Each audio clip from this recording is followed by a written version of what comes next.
not. No, it's not the new municipal plan. How long did that take anyway? 10 years, was it?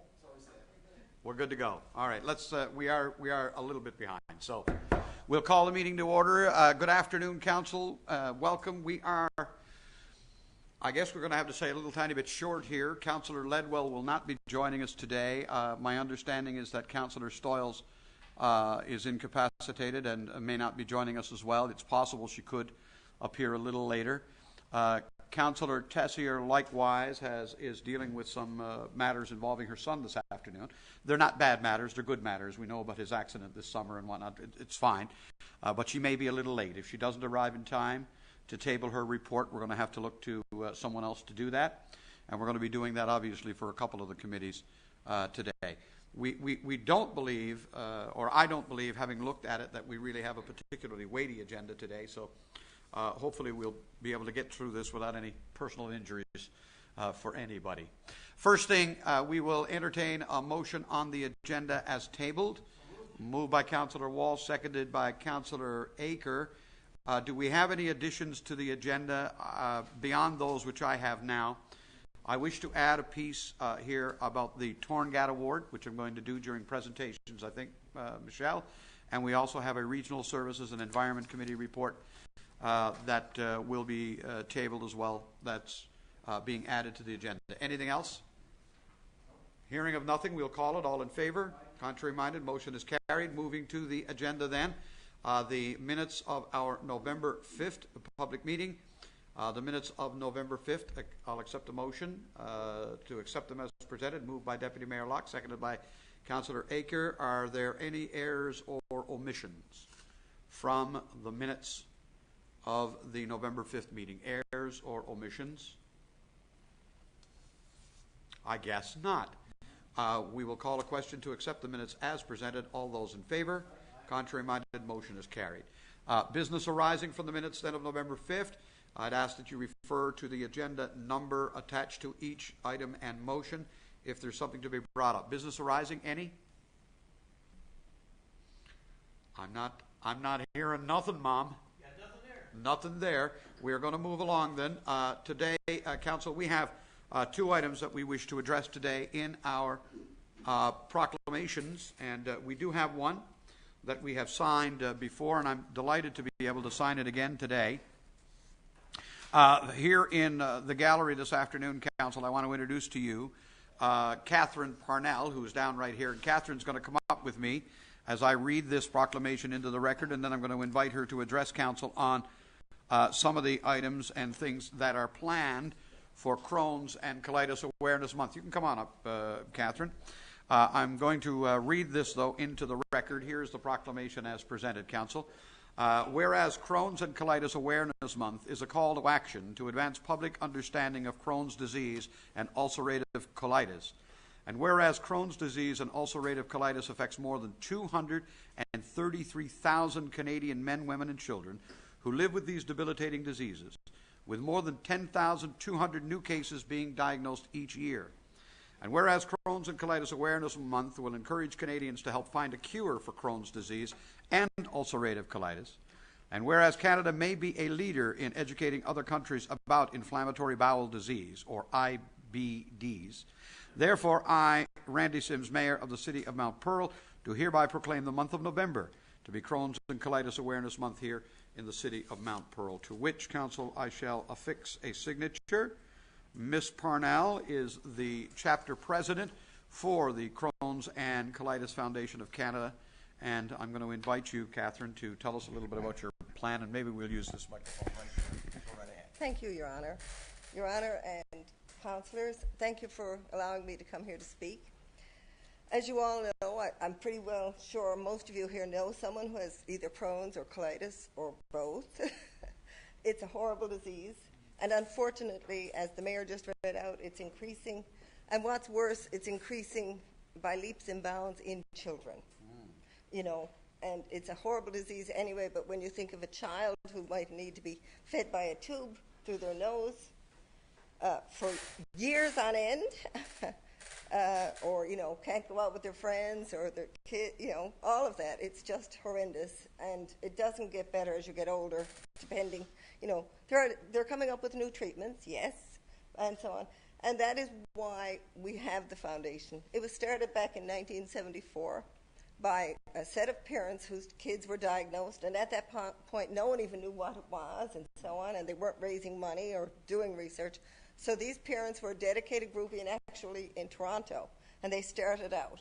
And that has grown now to across Canada. We have chapters, and since 1974 we have raised and given $82 million to research into IBD.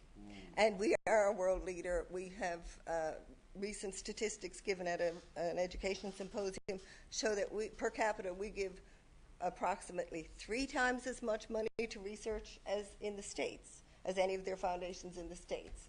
However, we do also want to realize that, these are people involved, so we don't want to just be involved with the research. So we have a new promise that we actually are trying to stick to and remind everyone. So the promise is to cure Crohn's disease and ulcerative colitis, and improve the lives of children and adults affected by these diseases. Previously, we were more concerned with the research, and that's very important, because obviously research will help us find the cure. But now we're also making sure that we educate people. We have support groups for people, like new parents whose kids have it. There's someone for them to call, and so on. Or say if you're diagnosed tomorrow, there's someone you could call and say, how about this? And someone else can say, well, yeah, I went through that, and this works.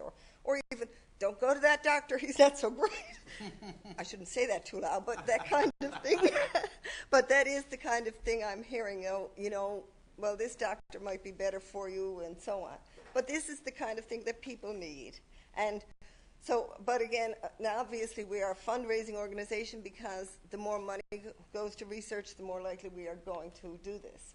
So our big fundraiser used to be called the Heal and Wheel Walk. I'm familiar with it, yes. It's now called the Gutsy Walk, because the whole idea is you have to have guts to have this darn thing, in the sense of bravery and so on. Some people don't actually have anything left, but they still have the bravery and so on to go through this. And so the Gutsy Walk is in June. It will be June 8th, and it will be that day across Canada. And that is, again, a walk to raise funds for research. We also have done a couple of galas here. We joined up with the Spirit of Newfoundland and did one gala here in the past spring, and we'll be having one in the fall of 2014. We will be sending you more information on that, because it was a great time. We had a silent auction, and the Spirit of Newfoundland do a fabulous job. So a great time was had by all, and we think that's what we will be doing here in Newfoundland, because we find that suits us better. The people in Newfoundland like to go out and have dinner and a show, let's face it. And so that's what we'll be looking at doing again in the fall. So those are our 2 big things, and I will leave some pamphlets with you, the latest pamphlets we have on things. So because I'm darn well sure in this group of people, there's at least one or more of you who know someone who might need these. So if that's okay with you, I'll leave these with you. Thank you very and much. a Crohn's and colitis pen if you care for it. Thank you. Thank you. Going to And give thank you so much. And I'm going to give you this copy of the I appreciate proclamation. that. Thank you, Catherine. Thank Good you luck very with the month. much. We Thank you. appreciate it. I Thank you very much. appreciate Deputy Mayor Law. Certainly. Just curious now, how does Canada compare with the world for the incidence of these We have ailments? Are we probably- higher, yes, lower? We are. We're higher. Unfortunately, we are. There's a number of reasons for that. Certainly one is genetic. I can attest to that. My son has recently been diagnosed, 5 years ago, but my sister and her 2 children also have it. So obviously there's a genetic component. There's certainly an environmental component, because you might know, but in Asia, the incidence of Crohn's and colitis is very low. However, if you get those same Asian people immigrating to Canada, they start getting Crohn's and colitis. So there is obviously an environmental component, certainly that. And we know there's a microbial component too, because in some cases, some people get a weird bug, and the next thing you know, they might get better of the bug, but then they have Crohn's. And so we're looking at all of those aspects of it. But for sure, Canada is one of the highest for the numbers. And that's not something we should be proud of. and that's one of the reasons we're trying hard to figure out what it is. But that is one of the things we know, that people from Asia who come here, their incidence is up. By the second generation of people, their incidence is the same as the average Canadian, whereas in their own country it's not. So, again, these are the things we're doing research into, and we need to, you know. So if any of you know anyone who has Crohn's and colitis or needs some support, I've left some pamphlets, but also they can contact, again, there's contact numbers there. Okay?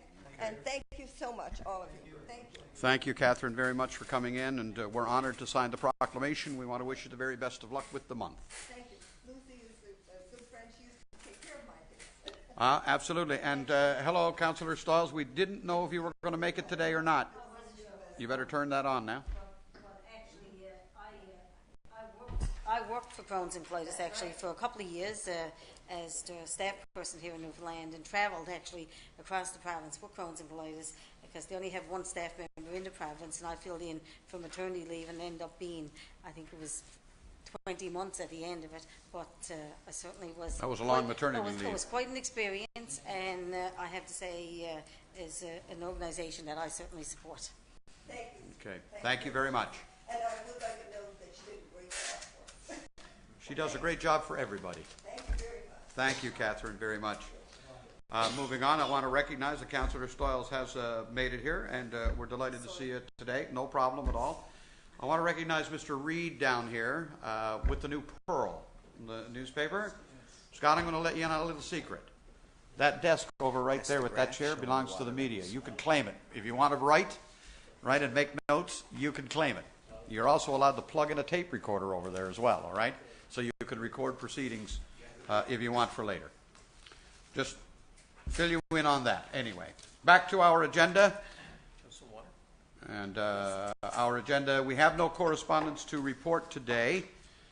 We are going to go straight to committee reports. First and foremost would be community services. Deputy Mayor Locke, if you would. We can do the presentation first. Oh, I've missed it. I left it off. Okay. I apologize. Thank you for reminding me of that. Yes, everybody, I have a presentation. I forgot it. During the annual M&L convention a week ago, the City of Mount Pearl won a Torngat Award, which, as we know, the Torngat Award is the award presented by municipalities Newfoundland and Labrador. They do it in 5 different categories. It is called the Torngat Award because the Torngat Mountain in Labrador is the highest peak in our province.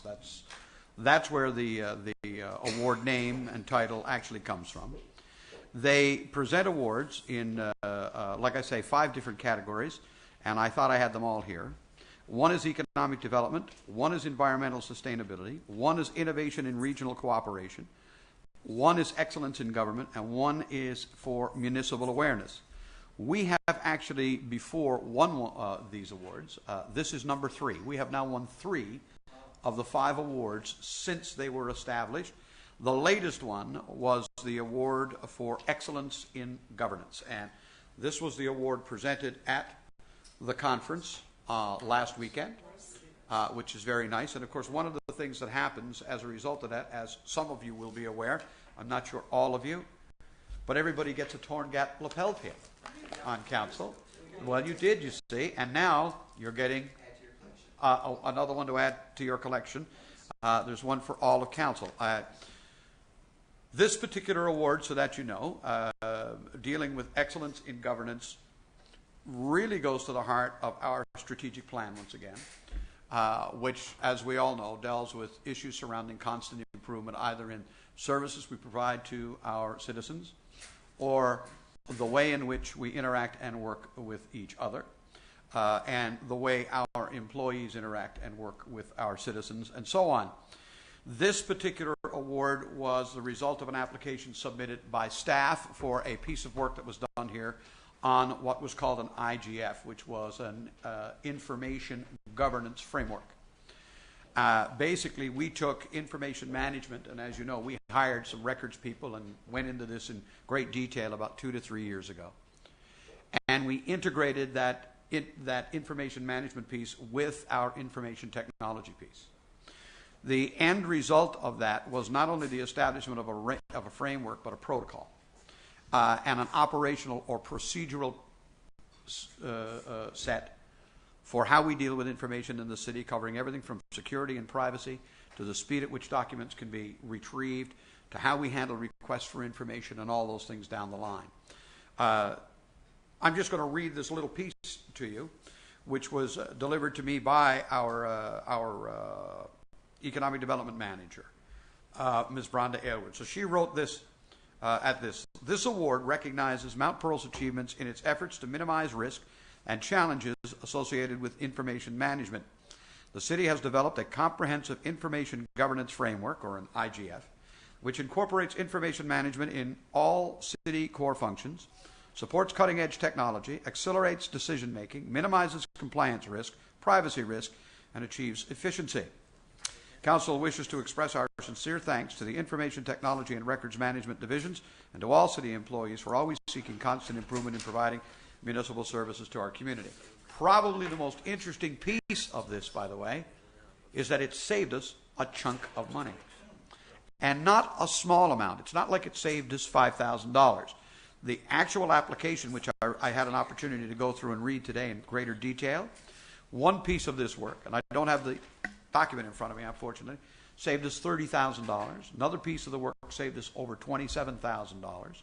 One example is where if there was a litigation, and there has been, where we've had to go and search for documents and do all of this work, we've cut the time frame down from like 8 days to 4 hours. We've cut the cost of that down from about $860 down to $91. All of these things, forget about the tremendous saving on paper, which we haven't categorized. They project that over the next 3 years or so, we'll save over $300,000 through this kind of an initiative in Mount Pearl. And while we do that and save money, we will actually have used technology to improve our service. So we get to wear the pins, Council. We get to show the award. But quite frankly, our staff did the work, and they deserve full credit for that, and our compliments to them. Congratulations to them. And this one hangs out in the mayor's office with one on, I believe it's municipal awareness. And what was the third one we won for? We had 3 now. What was the third one? Environmental sustainability, and that was on the LEAD program at the Glacier. We also have this one, the Excellence in Governance, and we also won one for municipal awareness on our activities surrounding Municipal Awareness Week. So there's 2 left that we don't got. One of which is Innovation in Regional Cooperation. We're going to win that next year, just in case you're wondering. We've set out to win that one next year. And Economic Development. And I'm surprised that we don't have one in Economic Development yet. So you notice I say yes. We definitely will. Congratulations to staff and everybody, and I apologize that I almost forgot to do that. And I think it's absolutely wonderful once again. Yeah, it's great. And we were delighted at the convention because, quite frankly, while we knew we had applied, nobody heard anything, and we kind of forgot about it. And surprise, we won the thing. So that's great. Any comments from any members of council on any of that? I think you said it all, yeah. God knows I've done enough talking about it. Kudos. I love bragging about this stuff. Kudos to our staff, yeah. All right. We'll move along then, and we will go now to community services. Thank you for the reminder, Deputy Mayor. Oh, my pleasure. The floor is now yours. A couple of quick items here, Your Worship, both dealing with the Remembrance Day ceremony this past weekend. Unfortunately, I wasn't. I was in the air actually at the 11th hour when this kicked in, but apparently the rain was pretty harsh here. But just to send out some congratulations to the Royal Canadian Legion, Branch 36, once again for their preparation and dedication to the Remembrance Day Parade and the ceremony.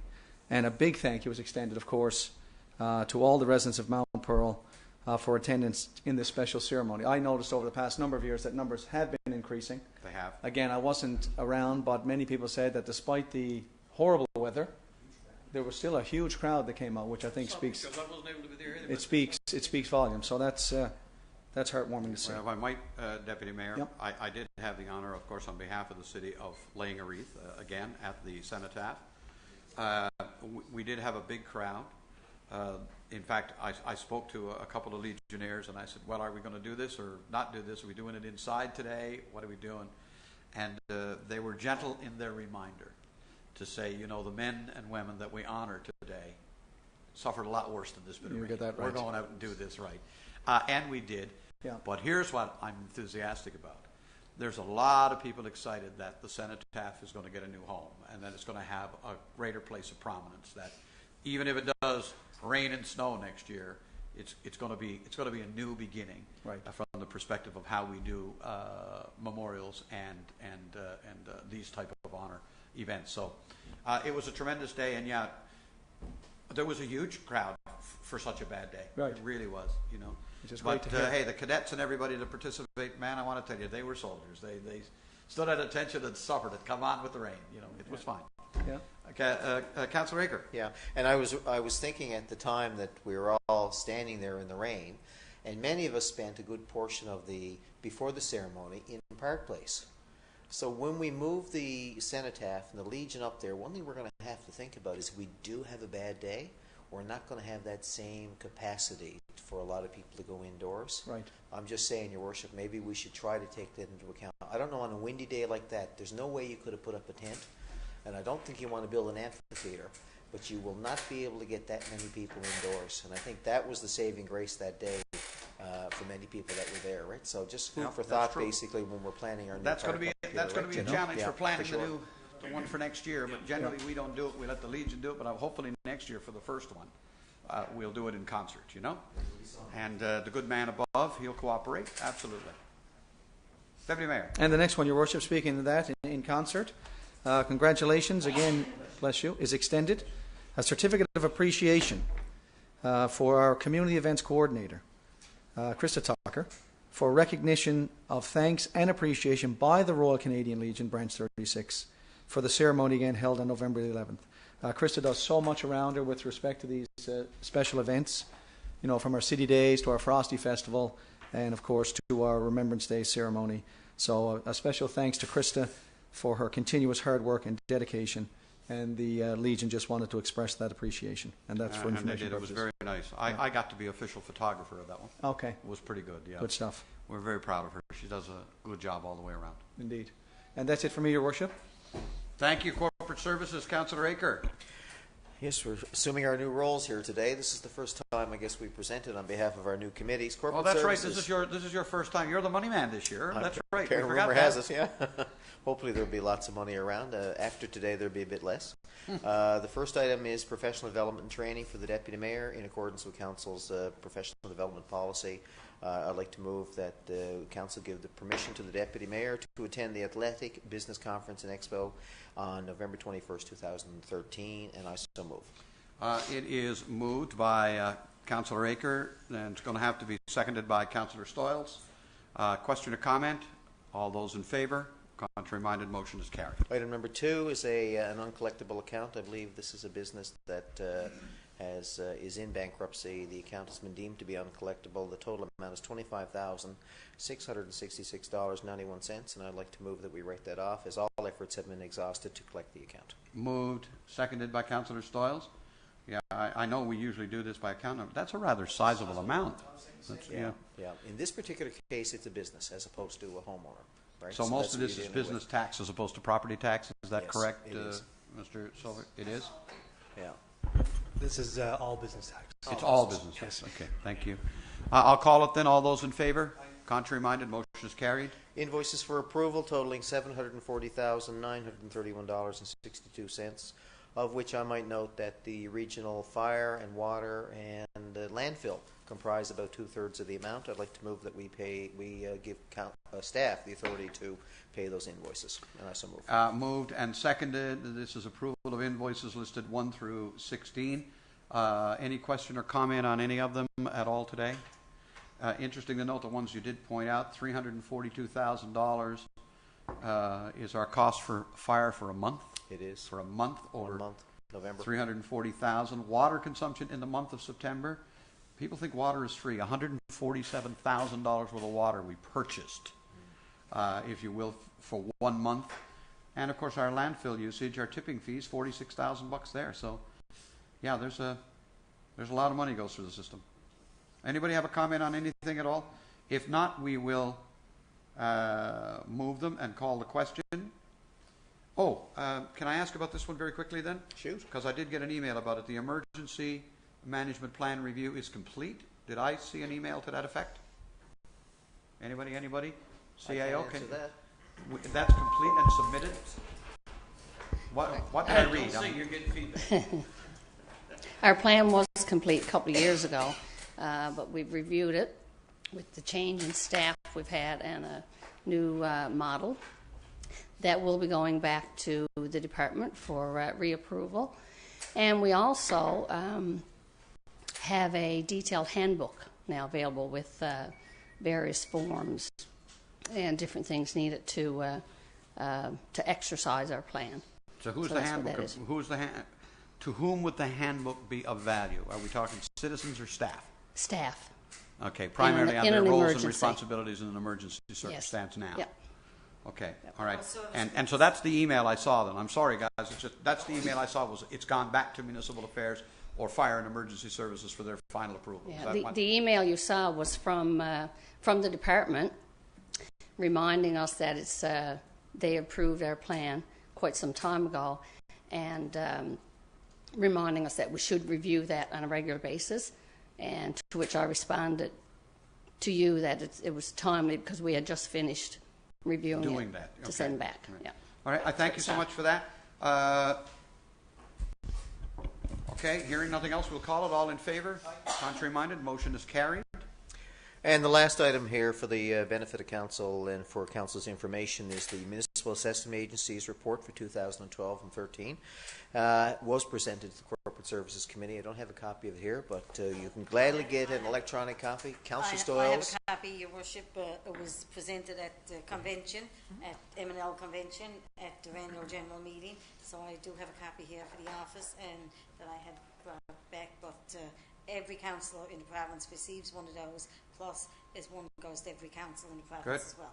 Okay, thank you. One of the highlights, Your Worship, I think, and I don't have the numbers, Councillor Stoyles may be able to tell me, but the number of appeals for the recent assessment process, the assessment year, is way down. Yeah. Because they eliminated really the need to apply. You could do an inquiry, and a lot of times people would file appeals just basically to gather and gain more information about why their property was assessed. By going the inquiry mode where people didn't have to put any money on the table, I guess that was always resolved to the satisfaction of the resident or the business. Yes, some of and that ultimately, worked out. basically, I believe the number of appeals are way down.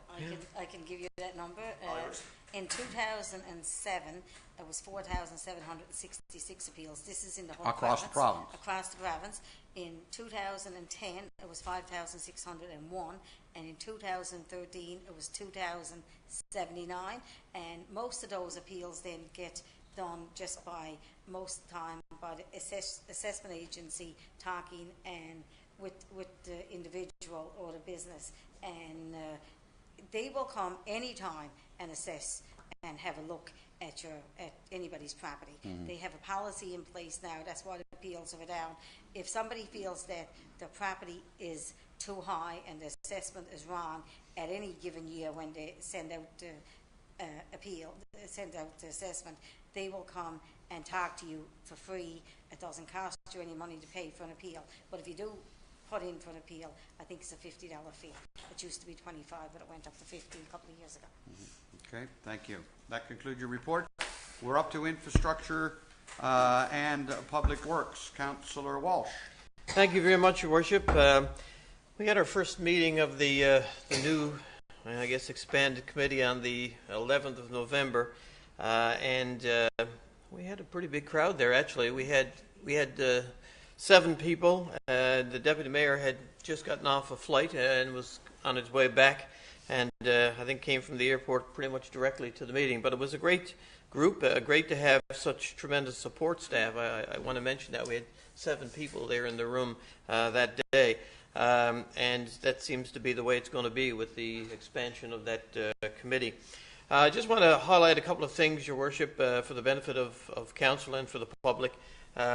The multiplex, first of all, is at about 77% financially complete.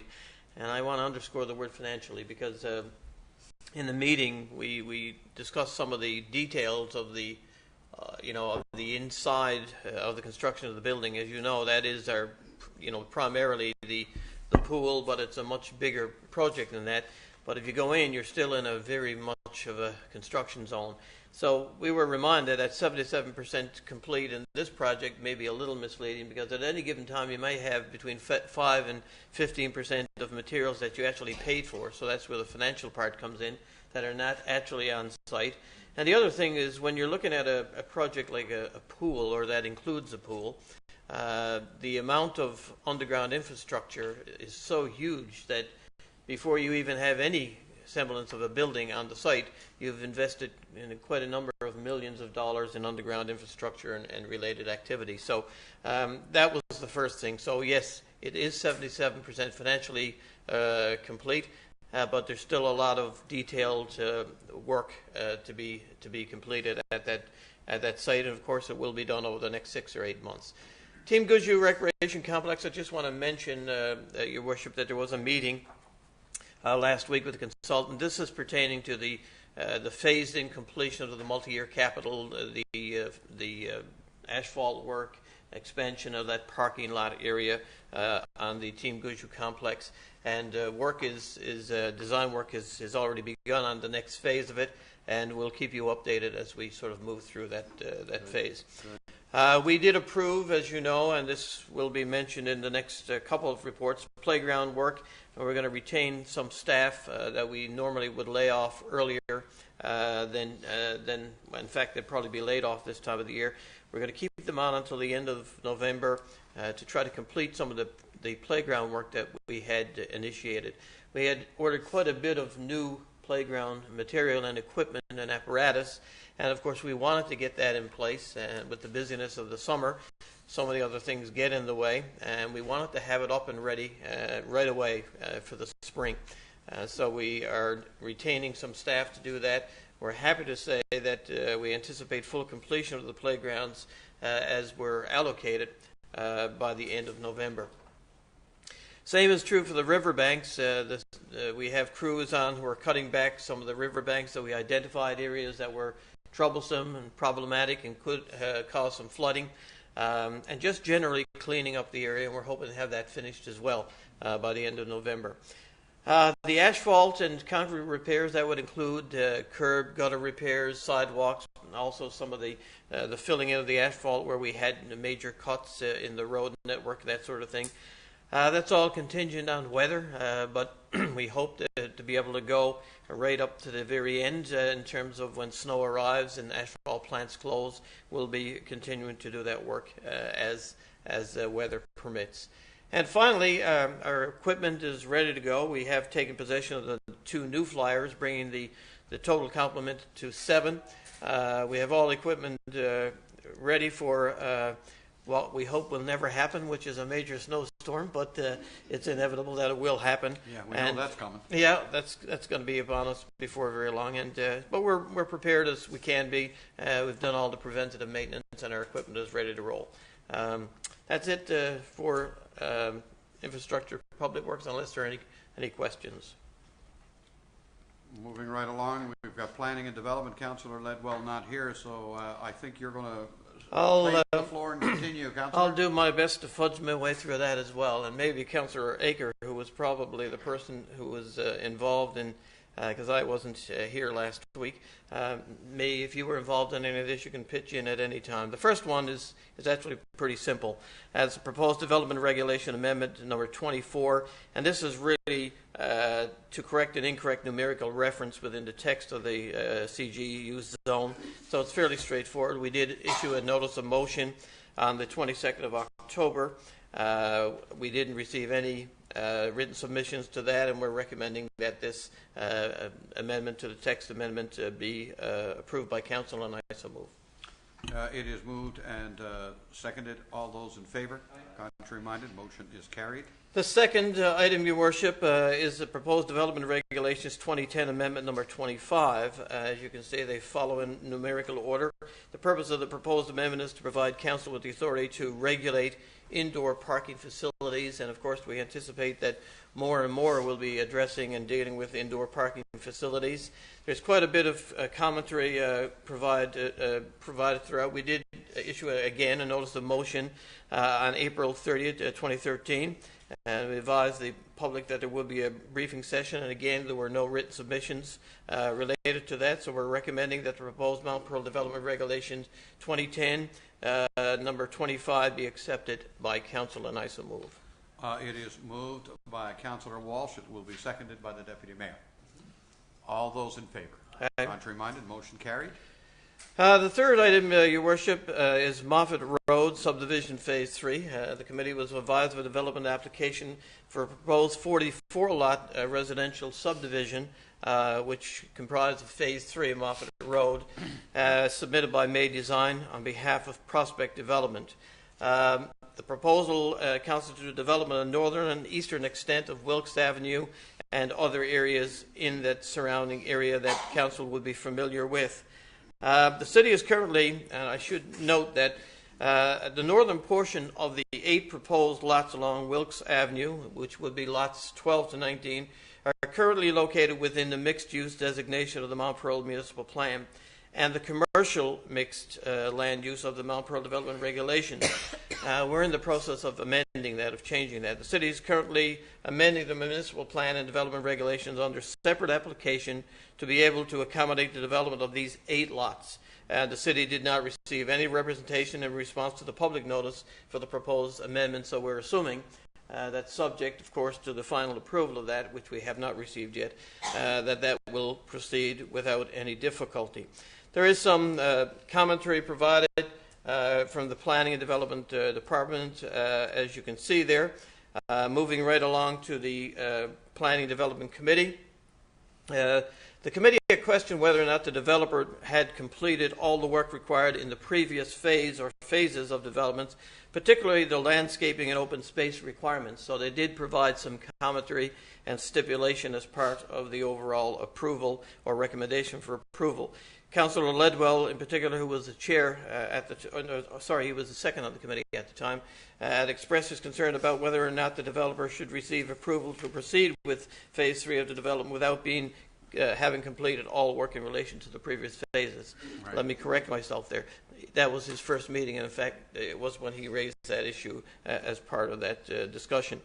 The conditions for approval by the committee and the recommendation of committee going forward to council are outlined.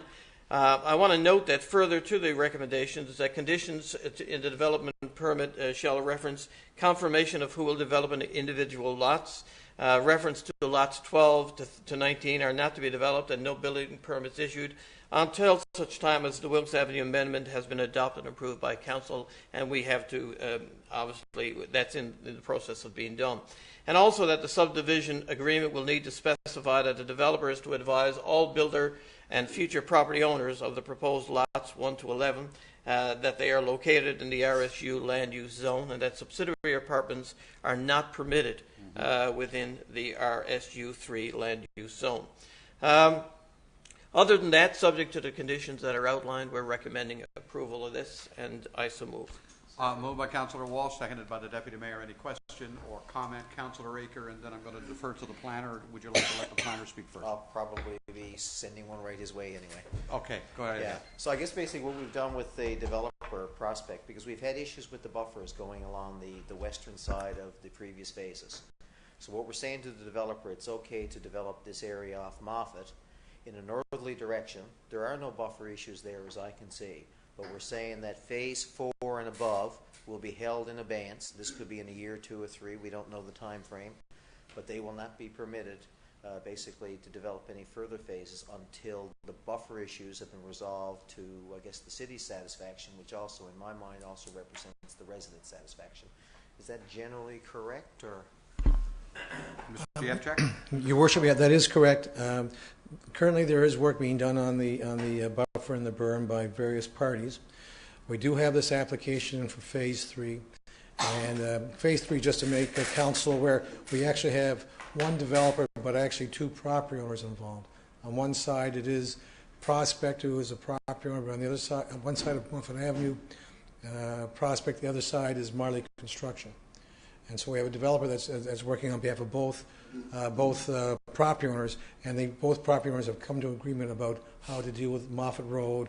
And from the planning department's perspective, The extension of Moffat Road up to Wilkes Avenue and now up to Selkirk will actually create a looping of the road system there, which would be beneficial for the area in general.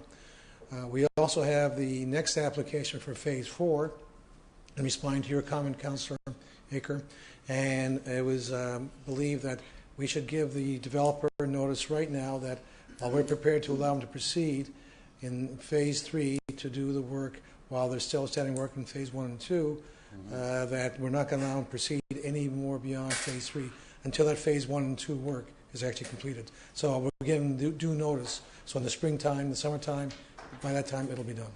That was the question. Okay. Who am I going to? Councillor Stoyles, then Councillor Aker? That was the question I had, Your Worship. I know Councillor Ledwell addressed it at the committee, and I know we all received complaints from residents.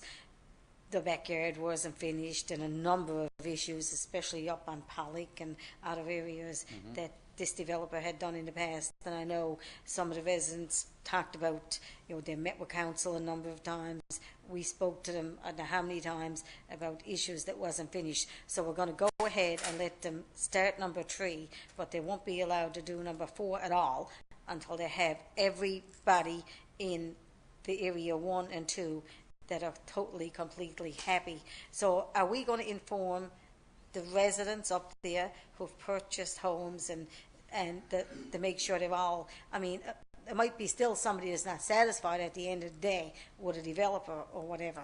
I'm just wondering what steps we're going to be taking to make sure that anybody who haven't got any concerns now, but that will have concerns coming up and waiting. Some people says, he's going to do it next year, and puts it off themselves anyway. But I know I've received a number of phone calls from people in that area, and I just want to make sure that they're going to be looked after and have what they were promised done. Do we notify the residents that are already there about the stipulations that we put on their development permit for Phase 3? Is that a common practice?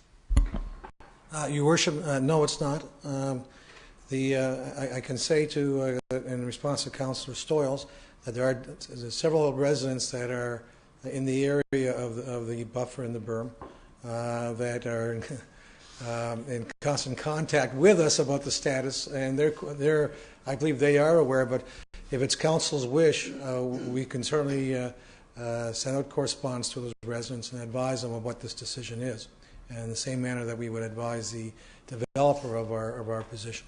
Well, I guess at this point, is that council's wish should establish as a precedent, I think, for something I don't think we need to. I'm not sure that we want to do. So I would either throw it back to the committee or is council of an opinion, kind of like by consensus of what to do. I'm going to defer to Councillor Walsh for the moment. All right, I was just going to say, anybody who contacted us with complaints, for sure we should contact them. Well, or as complaints come in, Your Worship, I think the idea would be that we would provide them with new information that we currently have. For example, most of council were not aware that we had received an application for Phase 4 development. So I think that what's being proposed, by the way, all the things that you suggested there, Councillor Aker, are laid out in the conditions of approval. I just want to make a comment on one of the statements that Councillor Stoyles made, and I know she didn't mean I don't think you meant it the way it came out. We can't hold this up until everybody's happy, because we might never get to a point where we're happy. But we do need to ensure that the conditions that were laid out in the development permits for Phase 1 and Phase 2 are being met. Now, because of the encroachment and the size of this development, sometimes people are never going to be entirely happy with it, but we did lay down certain conditions. We approved the development of Phase 1 and Phase 2.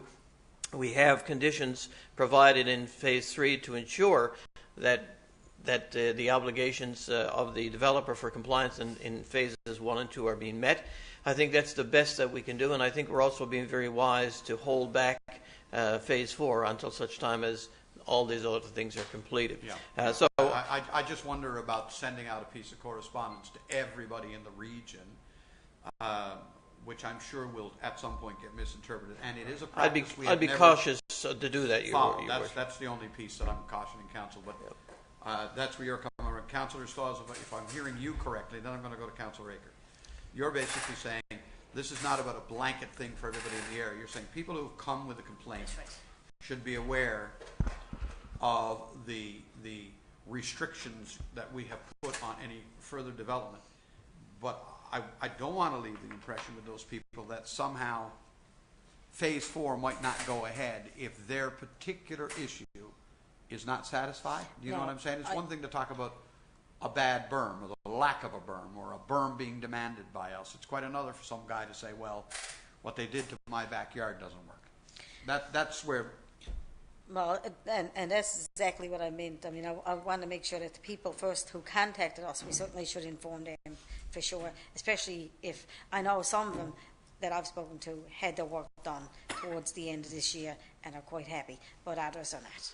And I thought we should contact those people. Thank you. Councillor Aker? Yeah, the issue for me with it happens to be that this other piece of land is being developed by Phase 3, that is being developed by the same developer Phase 1 or 2. It could have been a separate developer, for example. It could have, yes. So I see that as a separate stream, but what it goes to me in terms of my vote for approval, what goes to me is whether or not this developer has the capacity to carry out Phase 3. And you look at their track record in terms of Phase 1 and 2, and we've had some issues, and I think the committee and the staff are working with the developer in trying to address the issues. The biggest issue coming up, of course, is the berm.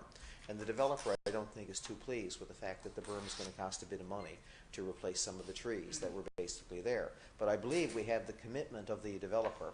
And I don't think that holding up Phases 4 is really, from my perspective, is really like ransom. If you don't do this, we're never going to allow you to develop past Phase 3.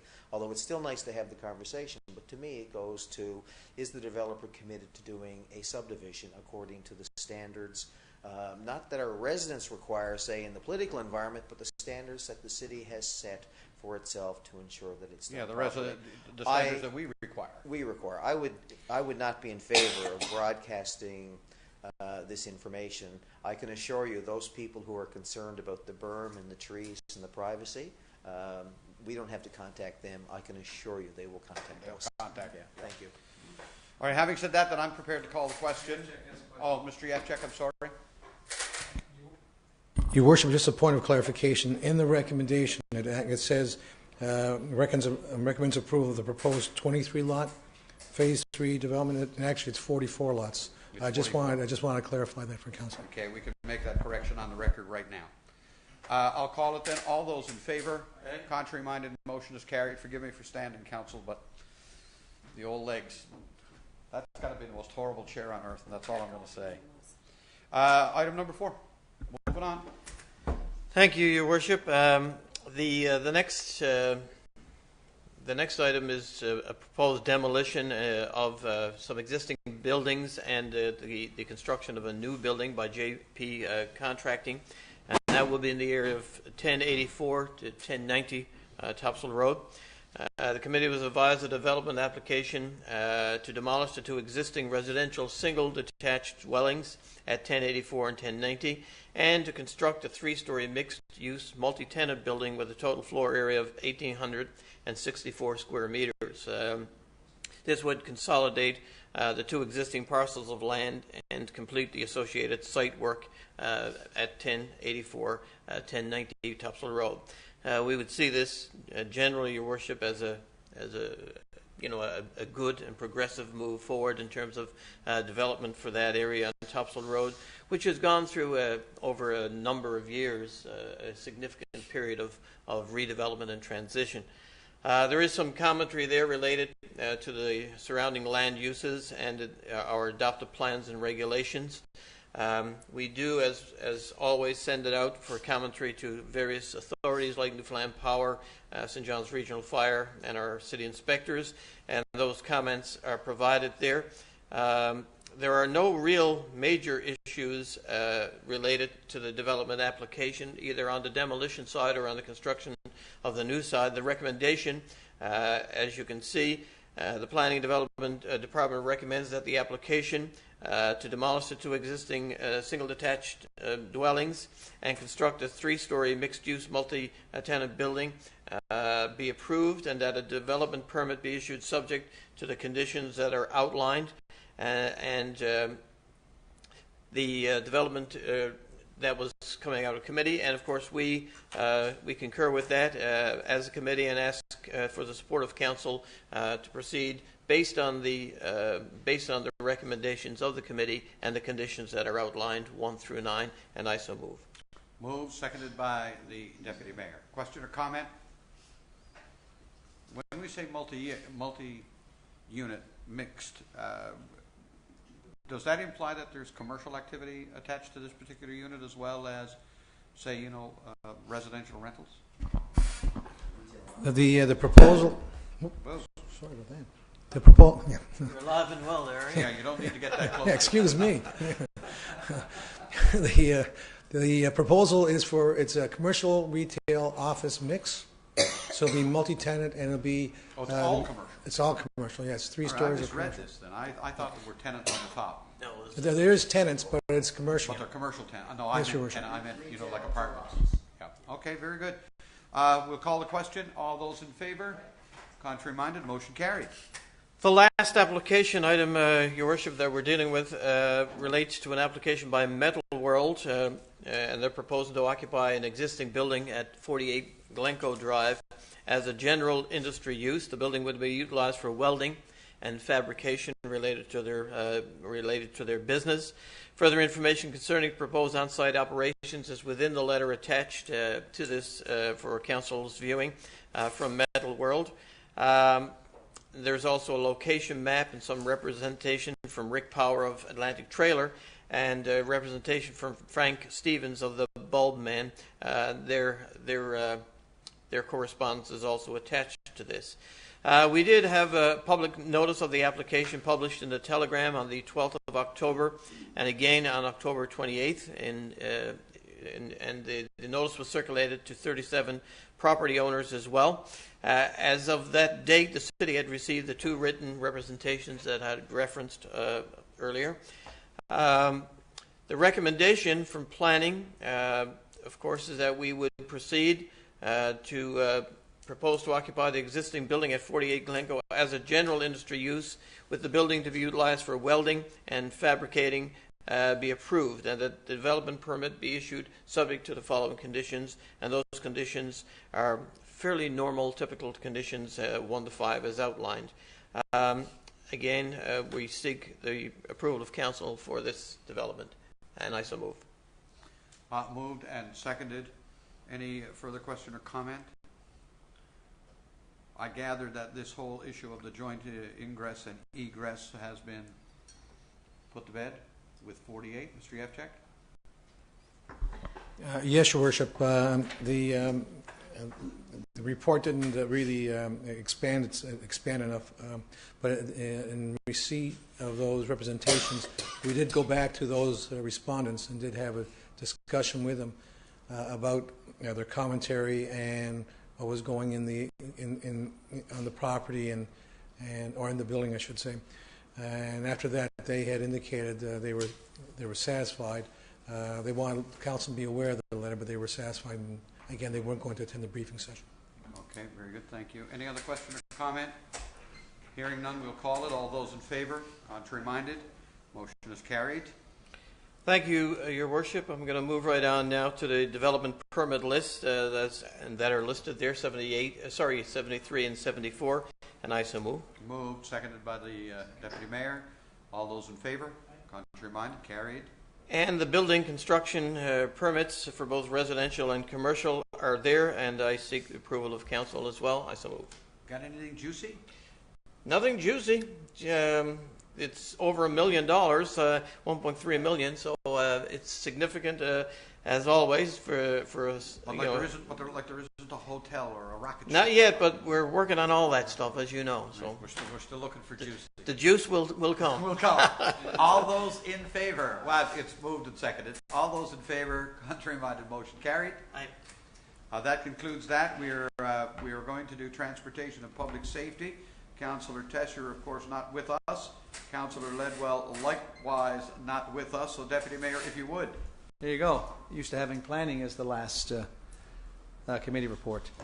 This has to do, Your Worship, with the battle fitness testing and the use of the T-Railway, November 24th and December the 8th. The Royal Newfoundland Regiment was given approval to use the old rail bed that we call the T-Railway or Trailway within the boundaries of the City of Mount Pearl for another battle fitness test on the mornings of Saturday, November 24th and Sunday, December the 8th. The fitness test will start at 9 a.m. in the town of Paradise near their town hall and march along the trail bed or rail bed through the City of Mount Pearl to Symes Bridge in St. John's in 2 hours and 26 minutes, pretty precise.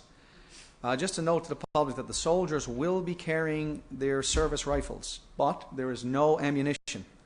And of course, they'll be carrying their 22.5 kilogram packs. So the city's municipal enforcement department, of course, as usual, will be able to assist in providing a safe crossing at our Commonwealth Avenue location. And again, this is just tabled for information purposes.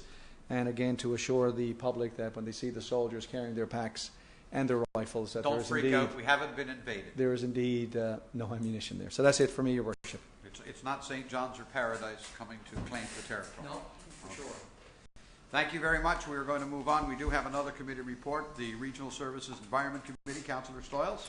Thank you, Your Worship. We have a couple of items. First one is for information only. The North East Avalon Regional Economic Development Board is going to be meeting on Wednesday tomorrow at 4:30, and that's at their office on 33 Pippi Place. Yeah, I believe I'm going to represent you at that You're meeting. going. I think, tomorrow. I'm not going to be at that tomorrow. Yep, So thank I'm you gonna very go much. there for you, yep. Also, Your Worship, we want to inform the public that the water levels has slightly risen. I guess with all the rain we had the past couple of weeks, and that certainly has helped.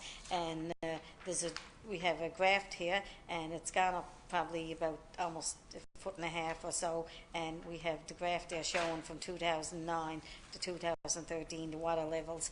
And we certainly still want people to be careful, conservation water, and that as well.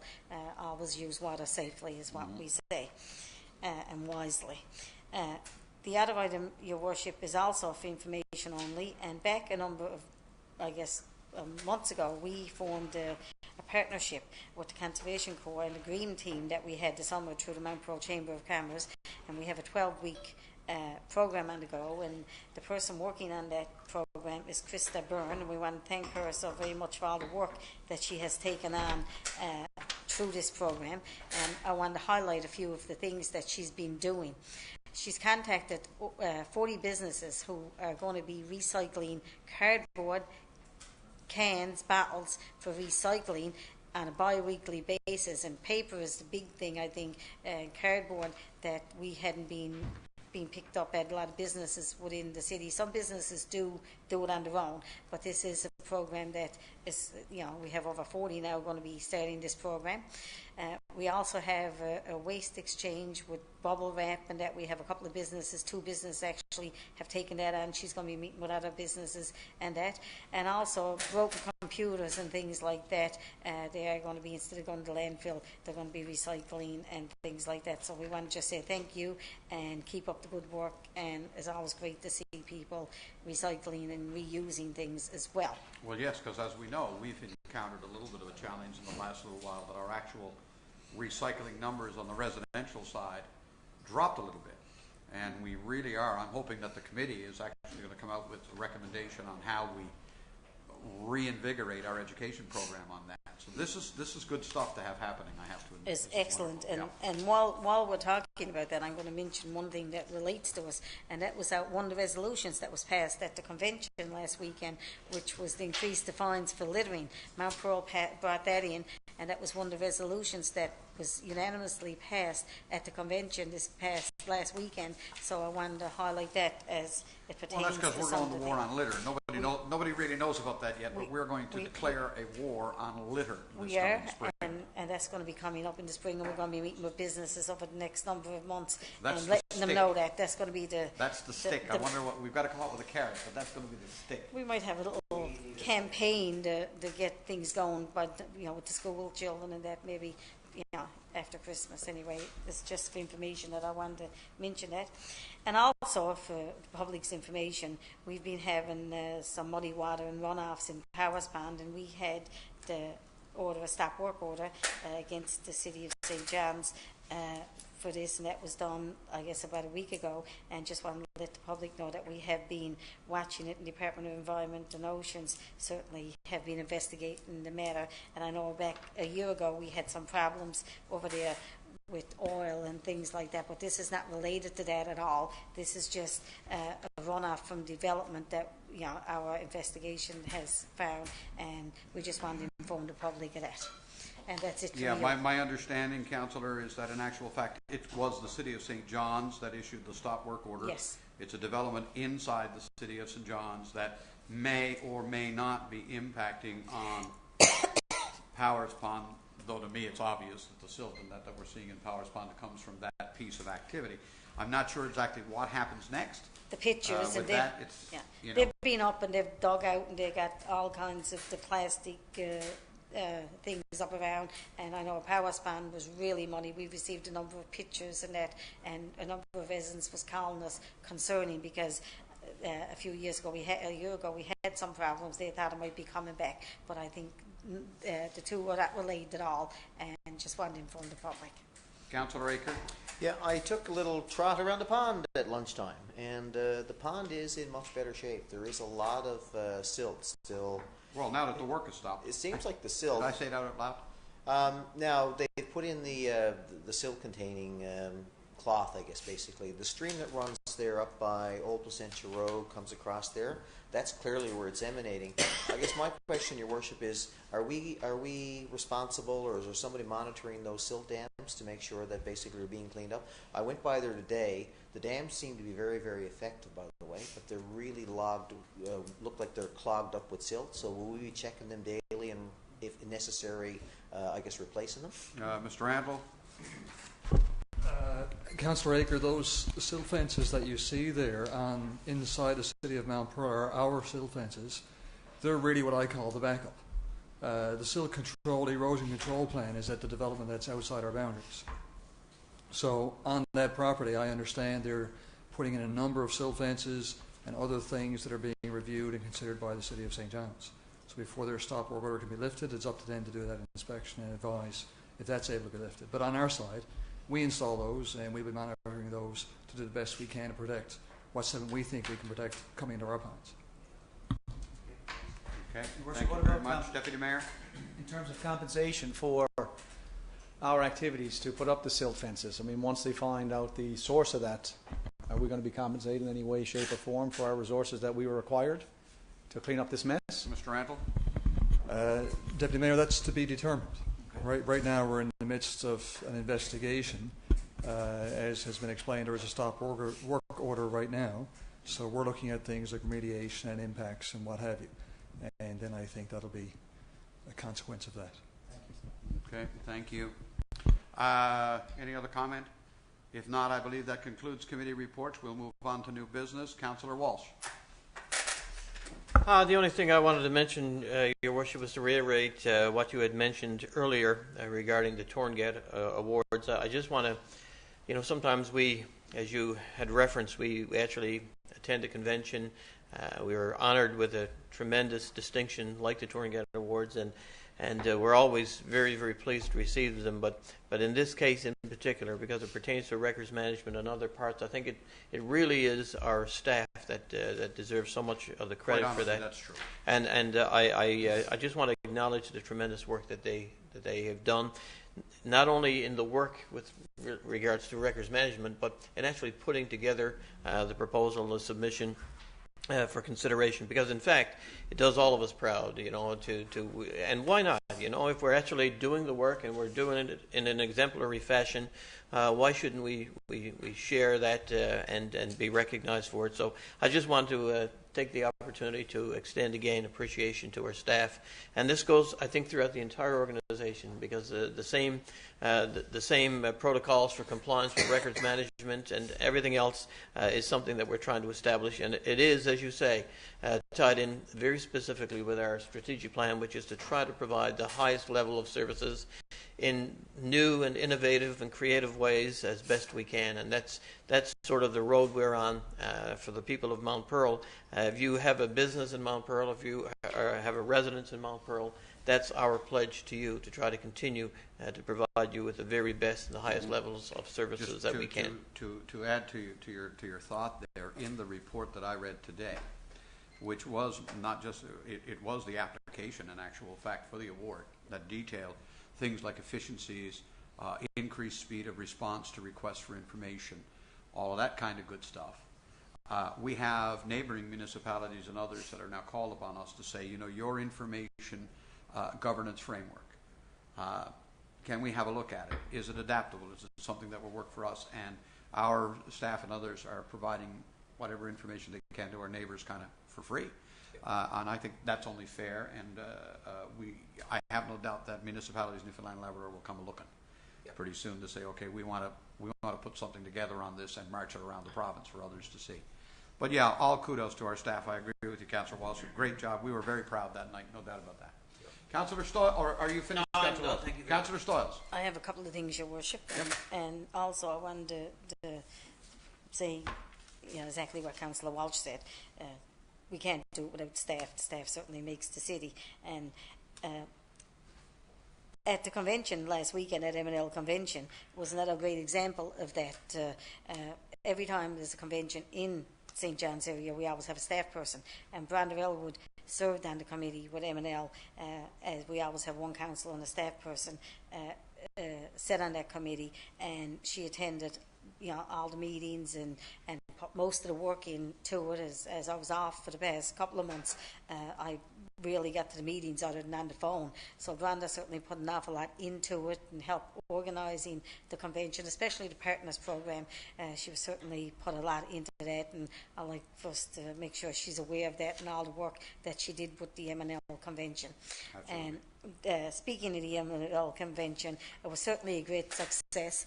It was over 200 new councillors there and staff people there that had never attended a convention before. So we have a lot of new people just elected to municipalities all across the province, and just want to say it was an exciting time for them in learning.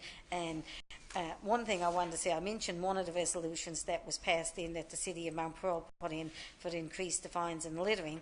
The other one that the City of Mount Pearl put in that I brought to our council was the most management on the highway. Don't say, sure, did we have a choice? You'd have sucked for a month if we hadn't put our name on it for you. Anyway, I certainly want to thank I want to thank my colleagues around the council table, because this is an issue that affects every single family in the province, and it was passed unanimously at the convention as well. And it shows that it's such an important issue all across the province. And again, I want to say thank you to the City of Mount Pearl for bringing that forward. And I brought in some information from the convention that I'm going to pass on to staff, for any of the staff that didn't make the convention, and regional government and that. So it's always great information and educational stuff. But the highlight of the evening was, of course, what I felt was the highlight of the opening ceremonies was one of our own Mount Pearl members, Melanie O'Brien, came to the opening night and sang the Ode to Newfoundland and Labrador and what a great job she did. And I wanted to say how proud we are to be standing up at the head table and on stage when one of our own from Mount Pearl. It shows when you talk about Mount Pearl and St. John's and talk about sometimes all we hear is the fighting and the growling and we don't get along. But when a convention like this is held in the city of St. John's and they bring somebody in from Mount Pearl to do something like this, it makes us proud, and it shows what great partners we are within the region. Because when we talked about who we were going to have, it was the whole region took part in that convention. It wasn't a St. John's convention, it was a regional convention, and it showed by who they brought in on stage and stuff like that. So I just wanted to say great job to all the committee, and especially I wanted to thank Branda. Erin really did. Erin O'Brien, our female Youth of the Year, and she really did do an outstanding job.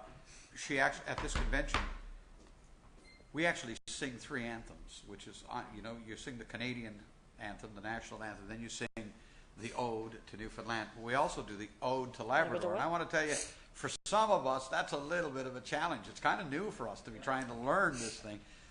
Anyway, she tackled it all, man. I got to tell you, she did a great job. Yeah, we're quite proud of her. Also want to mention tomorrow night in Paradise, the North East Avalon Joint Council will have their annual general meeting, and it's in the town of Paradise tomorrow night. And I'm encouraging people, as their AGM, especially people who never served on a joint council before, they're looking for new executive members. They're looking for a treasurer, vice chair, and well, the chair is up. But I think Sterling is planning on running again for chair. But I know they're looking for a number of positions. A lot of the people who served on that committee didn't get elected again, and they didn't have a meeting last month because all the councils hadn't met to put the right people. Every council in the region out of 21 towns usually appoints 2 people to the North East Avalon Joint Council, and for the past number of years, I know Councillor Ludwell was the one that represented Mount Pearl, and I was his backup. And I think myself and Councillor Aker was going to be the 2 people there this time around. But I want to encourage people to run for the positions because it's a strong organisation. They have a great lobby group with government, and they play a big part in the region. And I certainly would like to see somebody from Mount Pearl involved in the executive. And finally, Your Worship, I also want to mention the new paper. I remember when we had other newspapers in Mount Pearl, and I think it's great to see it, back, to see a paper back, and the Pearl is great. But I want to make sure all the community groups is informed, and I think we could probably do that because we have a list of over 100 different community groups, and it's more on, talking about community events and covering the community, and we do so much here in the city, not only with our winter carnival and our city days and things like that, but there's so many different groups between the Kinsmen and the Lions Club, and I can go on and on. I think it's important that all these people be aware that the paper is there so they can highlight their events. Thank you, Your Worship. Thank you, Councillor Aker. Yeah, I don't normally bring up issues like this. It's a micro issue in the big picture. It has to do with in the big picture. Okay. It has to do with litter. So we're going as you're going from the Glen Hill Plaza over across Old Placentia Road and down to O'Donnell, I normally don't see this until the spring. You know, when all the snow is taking place and all the leftovers from the winter are there. There's a bank right there that is covered with cups, litter, dirt. Well, dirt I guess is okay because it's a bank, right? But this, in my view, was all originating. I'm not going to point to any particular business, but it's got to do with the businesses at Glen Hill Plaza. They do not have, in my opinion, the right type of Santacare bins, for lack of a better word. For example, they don't get locked up over the weekends, and lots of people, unfortunately, private residents, take to dumping their trash in them, fill them all the way up, and when we get a good gust of wind, it blows it all over the place. And I think I've taken this to staff once before. Can we meet with the owner of the Glen Hill Plaza, maybe with some of the businesses? There's only 3 or 4 containers up there, but this is the source of the problem. Perhaps the best thing to do. Like that's something that should really fall to the Environment Would Committee. that go to the Environment Committee? You and Lucy would meet with them. Yeah.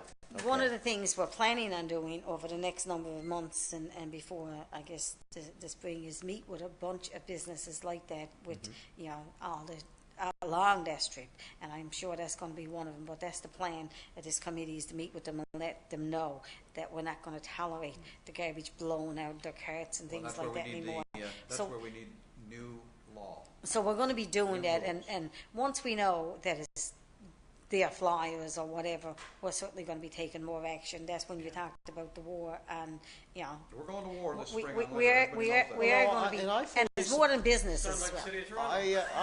I fully support that. Just they went to war on the mayor, and the mayor went to Iraq. Just do not support. Don't say Kuwait. Now you've done it. It was but Kuwait, yeah. We can't deal with this problem until we do a little finger pointing, and we do put some teeth behind our finger pointing. And I don't want to name names of the businesses up there, but this is an area that is rotten, and I'm glad these services. We need the fines to be more. We need to empower our municipal police more. There's a strategy to be developed coming out of our strategic planning session. We're going to war on litter. Because I heard today in the media somebody downplaying litter. I think there was an issue with the city of St. John's. I think it was mentioned at their council meeting about cigarette butts. But these issues they're micro in nature. They're small. But they bother us and they bother our residents. Dirty it's Hill. completely unacceptable, right? I mean, I just wanted to table that, and we'll refer to the committee. Thank you. You refer to your own committee. I know it's new to you now. All of these committees, we mixed them up. We haven't had a meeting yet. Right, you haven't had a meeting. Well, I guess you're bringing one up pretty quick, because that's one to come. Councillor Tessier, I know that you were late getting in. Before you do anything, how's Sam? Sam's doing well. My apologies. That's loud? My lord, is What is that? Wow. This may not be the day. We're going to war. We're going to war. My oldest son had 4 wisdom teeth, impacted wisdom teeth, surgically removed today, and this afternoon was with Sam. Sam is well. He still has some repercussions. But he's doing well. Yeah, That's we're just dealing with that. So when my apologies to council and staff, but when the specialist calls the day before and says, I want to see you tomorrow at 3, You're there. you got to go tomorrow at 3. Anyway, new business. What have you New got for us? business. I have one item actually, and we talk about bragging about one of our own. There's 2 very proud parents in Mount Pearl this evening, but one of them happens to actually be in Toronto. Joffrey Lupel with the Toronto Maple Leafs has a program called Loops Troops. And so every home game in Toronto, he donates 2 sets of tickets to a member of the Canadian Forces to recognize them, to recognize their efforts for our country. At tonight's game, Private Melanie Tucker is being recognized. Wow. Dan and Dot's daughter is being recognized, yes, as a member of the Canadian troops with Loops Troops. I want to give you a little bit of background on Melanie now. Since she has been serving our country, she won Female Athlete for her troop in training. She also won top marks for her supply tech course, as well as being voted best candidate overall in her class by her peers. At present, she's a parachute rigger. She puts parachutes together for the troops who have to do jumps, and she's of course done several jumps herself. She practices what she preaches.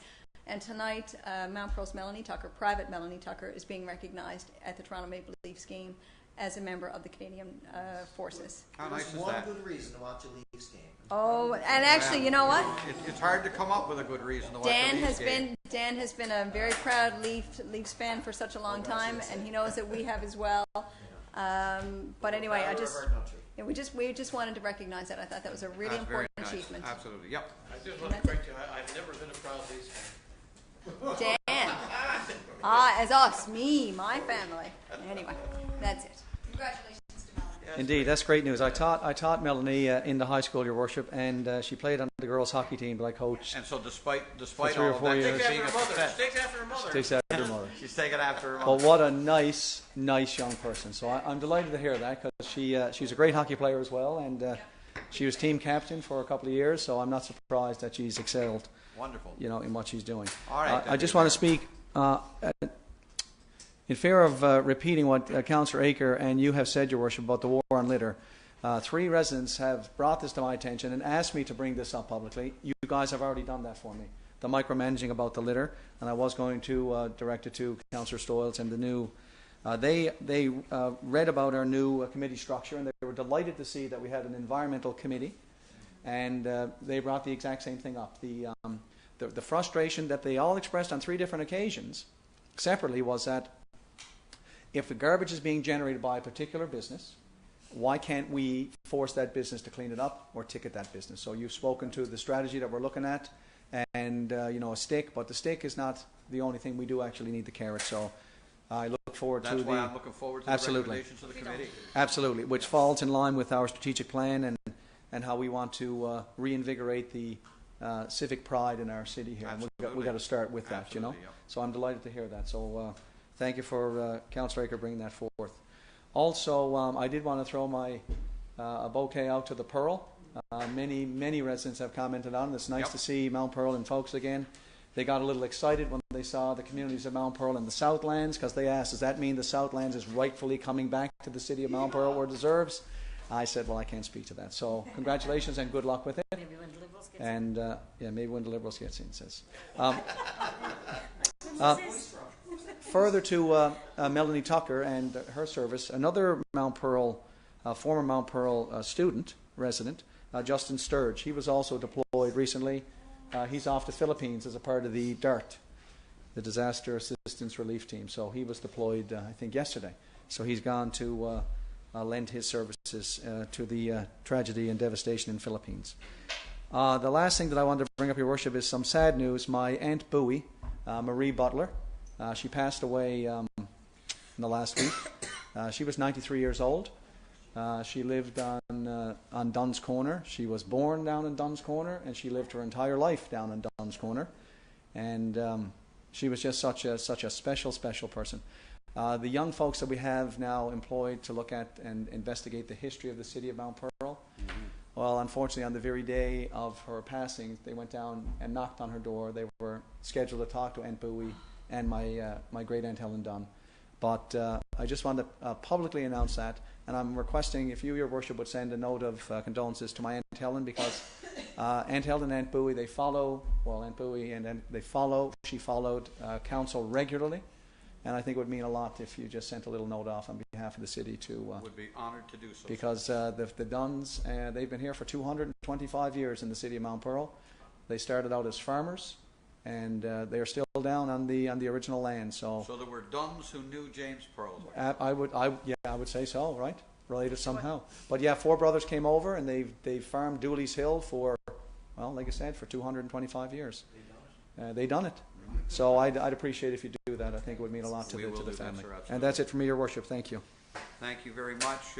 Just one other note, I suppose we should point out that we're not just going to war on litter. Maybe the war analogy is a wrong one when you think about it, guys. We come from a strategic planning session, and we're going to war on everything, but we are going to war on speeding. Councillor Tessier is responsible for a new committee as well, Transportation and Public Safety. So while transportation is going to deal with things like traffic movement and traffic studies and public transit and all of that stuff, the issue of public safety is going to be an educational piece for this committee, and we've got to do something, we're being told, as a result of what happened with all of the doors that everybody knocked on in the last municipal election. It becomes pretty clear that the people in our community are frustrated with speeding, which means we're going to have to also elevate or expand the powers of municipal enforcement. And we're going to have to talk about handing out more tickets, providing more punishment. Here comes another stick. I don't know how else we do it at this point in time. The stick has got to come. And that's going to be part and parcel of a challenge for this committee for the next year. So, yes, it's a war on litter. It's a war on speeding. Now, if we could have a war on snow, that would be great. Right now, though, what we're going to do is entertain a motion to adjourn. It is moved by Councillor Stoyles. Thank you, everybody. We stand adjourned.